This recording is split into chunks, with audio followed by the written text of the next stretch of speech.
2025 শুরু হয়েছিল আলুতে খারাপ দিয়েই, শেষও হলো খারাপ দিয়েই। 2024 সালের 27শে নভেম্বর থেকে আলুর দাম নিয়ন্ত্রণে আনার জন্য রাজ্য সরকারের উদ্যোগে বন্ধ হয়েছিল ভিন রাজ্যের আলু রফতানি। শেষ পর্যন্ত মহামান্য হাইকোর্টের নির্দেশে 25শে জানুয়ারি 2025 পুনরায় শুরু হলো আলু রফতানি। এই দীর্ঘ 2 মাস বর্ডার বন্ধ থাকায় ঐতিহাসিক ক্ষতির সম্মুখীন হয় বাংলার আলুর জগৎ। প্রথমত, বিভিন্ন হিমঘরগুলিতে 2025 সালের ফেব্রুয়ারি পর্যন্ত জমেছিল আলুর পাহাড়। দ্বিতীয়ত, দীর্ঘদিন আলু সরবরাহ বন্ধ থাকায় উড়িষ্যা, বিহার, ঝাড়খণ্ড, ছত্তিশগড়, আসামের মতো রাজ্যের বাজারগুলি হাতছাড়া হয় বাংলার ব্যবসায়ীদের, পাশাপাশি বহু টাকা অনাদায়ী হয়ে যায়। তৃতীয়ত, পুরনো আলুর চাপে পোকরাজ আলুর দাম না থাকায় হিমঘরে আলু মজুত করতে বাধ্য হয় পোকরাজ চাষিরাও। নমস্কার, আপনারা দেখছেন ইন্ডিয়া পটেটো নিউজ। নতুন বছরের প্রথম প্রতিবেদনে আপনাদের স্বাগতম। আজকের এই প্রতিবেদনে আমরা আপনাদের সামনে তুলে ধরব আলুর জন্য কেমন ছিল 2025 সাল। সেই সঙ্গে আপনাদের সামনে তুলে ধরব আলুতে বিপর্যয় সম্পর্কে কিছু গুরুত্বপূর্ণ তথ্য। আপনাদের সকলের কাছে অনুরোধ, প্রতিবেদনটি শেষ অবধি দেখবেন। সেই সঙ্গে প্রতিবেদনটি সম্পর্কে আপনার মতামতটি কমেন্টে লিখবেন। 2025 সালে হিমঘরে সংরক্ষিত যোগ্য আলুর চাষ যে গোটা ভারতবর্ষে বেশি হয়েছিল তা 2024 সালের শেষের দিকে স্পষ্ট হয়ে গিয়েছিল। 2025 সালের জানুয়ারি বা ফেব্রুয়ারি মাসে হয়নি কোনো প্রাকৃতিক বিপর্যয়। আবহাওয়া ভালো থাকার জন্য 2025 সালে ভারতবর্ষের সমস্ত আলু উৎপাদনকারী রাজ্যগুলিতেই আলুর ফলন বেশি হবে বলেই অনুমান ছিল আলু সংরক্ষণকারীদের। লোডিং শুরুর পূর্বে পশ্চিমবঙ্গ প্রগতিশীল আলু ব্যবসায়ী সমিতির রাজ্য কমিটির পূর্ণাঙ্গ মিটিংয়ে বেশিরভাগ ব্যবসায়ীর আশঙ্কা ছিল এবছর সারা ভারতবর্ষে আলু রেকর্ড পরিমাণে লোড হতে চলেছে। আলুর অতিরিক্ত ফলন হলে দেখা যায় চাষিরা আলুর দাম ভালো পায় না। প্রান্তিক কৃষকদের যাতে আলু কম দামে না বিক্রি করতে হয় তার জন্য পশ্চিমবঙ্গ সরকার 2025 সালে আলুর ন্যূনতম সহায়ক মূল্য ঘোষণা করেন। অর্থাৎ সরকার বলেন 900 টাকা প্রতি কুইন্টাল দামে হিমঘরের গেট থেকে চাষির উৎপাদিত আলু সরকার কিনবে। কিন্তু এবছর আলু লোডিং এর সময় ব্যবসায়ীরা ভালো দাম দেওয়ার কারণে কোনো কৃষককেই 900 টাকা প্রতি কুইন্টাল দামে আলু বিক্রি করতে হয়নি। উত্তরবঙ্গের গড় মোকামগুলিতে যে সমস্ত কৃষকেরা জ্যোতি আলু বিক্রি করেছেন তারা সরাসরি মাঠেই 780 থেকে 900 টাকা প্রতি কুইন্টাল দাম পেয়েছেন। দক্ষিণবঙ্গের গড় মোকামগুলির চাষিরাও মাঠে জ্যোতি আলু বিক্রি করে দাম পেয়েছেন 800 থেকে 950 টাকা প্রতি কুইন্টাল। দক্ষিণবঙ্গের ডালা মোকামের চাষিরা 850 থেকে 1000 টাকা প্রতি কুইন্টাল দাম পেয়েছেন লোডিং সময়ে মাঠ থেকে জ্যোতি আলু বিক্রি করেই। এপ্রিল মাসের 7 তারিখ পশ্চিমবঙ্গ প্রগতিশীল আলু ব্যবসায়ী সমিতির রাজ্য কমিটির তরফে আলুর লোডিং এর চূড়ান্ত রিপোর্ট পেশ করা হয়। পশ্চিমবঙ্গ প্রগতিশীল আলু ব্যবসায়ী সমিতি জানায় 2025 সালে বাংলার 500টিরও বেশি হিমঘরে মোট 14,83,98,900 প্যাকেট আলু লোড হয়েছে। সর্বকালের লোডিং রেকর্ডকে ভেঙে দিয়েছিল 2025 সালের লোডিং রিপোর্ট। এ তো ছিল পশ্চিমবঙ্গের চিত্র। চলুন এবার একটু অন্যান্য রাজ্যের আলু লোডিং নিয়ে বিস্তারিত আলোচনা করা যায়।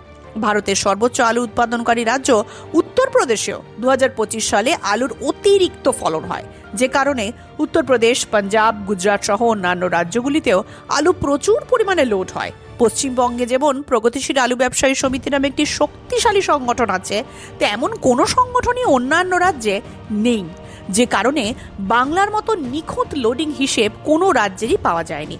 তবে উত্তরপ্রদেশ সহ অন্যান্য রাজ্যের তুলনায় গত বছর বাংলাতেই একমাত্র কম দামে আলু লোড হয়েছিল।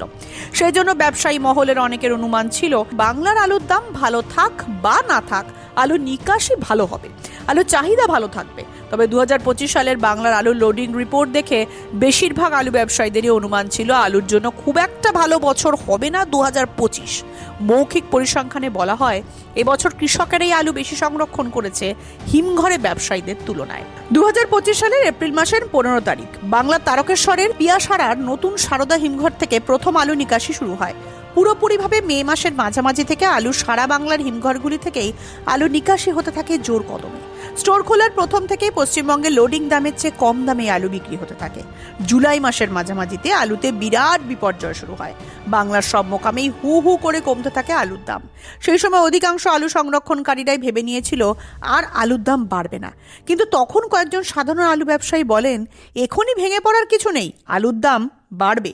যথারীতি জুলাই শেষ থেকে আলুর দাম বাড়তে থাকে প্রাকৃতিক দুর্যোগের কারণে। আগস্ট থেকে অক্টোবরের শেষ পর্যন্ত আলুর ফ্রি বন্ডের বাজার কম বেশি 350 টাকা থেকে 450 টাকা প্রতি 50 কেজি বস্তা ছিল। উত্তরবঙ্গে তৈরি বৃষ্টির জন্য অক্টোবরের 31 তারিখ সয়েল দাসের পূর্বাভাস অনুযায়ী আলুর ফ্রি বন্ডের দাম প্রতি 50 কেজি বস্তা 500 টাকা পর্যন্ত পৌঁছয়। নভেম্বরের শেষ অবধি 12,72,17,326 প্যাকেট আলু নিকাশি হয়েছিল গোটা বাংলার সমস্ত হিমঘর থেকে, অর্থাৎ মোট লোড হওয়া আলুর প্রায় 86%। নভেম্বর মাসের শেষ পর্যন্ত 12.5 কোটি প্যাকেটের বেশি আলু আগে কোনো বছরই নিকাশি হয়নি। তা সত্ত্বেও আচমকা ডিসেম্বর মাস পড়তেই পতন শুরু হয় আলুর জগতে। ইতিমধ্যে উত্তরবঙ্গের আলু নিলাম হতে শুরু করেছে। দক্ষিণবঙ্গের আলুর বাজারও খুব একটা ভালো নয়। 2025 সালটা যে আলুর জন্য ভালো হবে না, প্রথম থেকেই তার আশঙ্কা করেছিলেন আলু চাষি ও ব্যবসায়ীরা। ইন্ডিয়া পটেটো নিউজে প্রথম থেকেই তার আভাস দিচ্ছিলেন বিভিন্ন এলাকার অধিকাংশ ব্যবসায়ীরা। কিন্তু সয়েল দাস সহ আরও কিছু মানুষ আমাদের চ্যানেলের মাধ্যমে আলুতে লাভ হতে পারে বলে ব্যক্তিগত মতামত প্রকাশ করেছিলেন। সঙ্গে ধীরে ধীরে নিয়মিত আলু বিক্রিরও পরামর্শ দিয়েছিলেন। প্রত্যেকেই ধাপে ধাপে আলু বিক্রি করেছেন বলেই 86% আলু পশ্চিমবঙ্গ থেকে নিকাশি হয়েছে 30শে নভেম্বর অবধি। 1 মার্চ থেকে 30শে নভেম্বর অবধি একই ভাড়াতে হিমঘরে আলু রাখার সময়সীমা। 2025 সালের আগে কোনো বছরই 30শে নভেম্বর পর্যন্ত বাংলায় লোড হওয়া সমস্ত আলুটাই নিকাশি হয়নি। বর্তমানে উত্তরপ্রদেশ, পাঞ্জাবের মতো রাজ্যগুলিতে কাঁচা আলু ভালো আমদানি হওয়ার কারণে ডিসেম্বরে চাহিদা কমতে শুরু করে স্টোর আলুর। বাংলার আলুর এই অহবি বিক্রির সময় কৃষকেরা রাজ্য সরকারকে পাশে দাঁড়ানোর আবেদন জানালেও তা বাস্তবায়িত হয়নি। শুরু হয়েছে নতুন বছর 2026 সাল। আপনাদের জীবনে অনেক আনন্দ নিয়ে আসুক। আজকের প্রতিবেদনটি এখানেই শেষ হচ্ছে। দেখা হচ্ছে পরের প্রতিবেদনে। ভালো থাকবেন, সুস্থ থাকবেন। হরদেব সিং সাংঘার এস মার্কা ও সুখজিৎ সিং ভাট্টির বি মার্কা আলু বীজ বিক্রয়ের বিশ্বস্ত প্রতিষ্ঠান ঘোষাল এগ্রিকালচার এন্টারপ্রাইজ। দীর্ঘ 1 দশকেরও বেশি সময় ধরে প্রতিটি কৃষকের বিশ্বাসের আরেক নাম ঘোষাল এগ্রিকালচার এন্টারপ্রাইজ। খুচরো ও পাইকারি বীজ বিক্রয় করা হয়। প্রযত্নে শম্ভুনাথ ঘোষাল। আমাদের 2টি কাউন্টার আছে। হরদেব সিং সাংঘার এস মার্কা পিওর কাউন্টার ধনিয়াখালী হল স্টেশনের কাছে ঘোষাল মার্বেল সন্নিকট, এবং সুখজিৎ সিং ভাটির বি মার্কা pure counter Belmuri Hattala, Hooghly. Mobile number 9434301523। আলুর সব খবর এখন একটা অ্যাপে।